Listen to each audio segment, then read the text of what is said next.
Up? Another Open Mic America, and I just want to say welcome. And the mic is open, and the mic is hot. And the open mic convo of the day is, I guess, this whole situation with, the Muslims, Islamic faith people, being held up and blocked through this new executive order.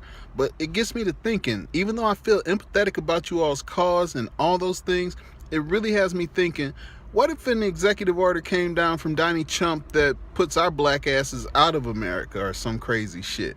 Who's going to open up a border for us? Who's going to repatriate us? I mean, think about all the shit that's been going on for blacks here in America. And not once has anyone truly stepped up and said, hey, come here. You'll be safe. Just a thought. The mic's open, the mic's hot. Give me your thoughts.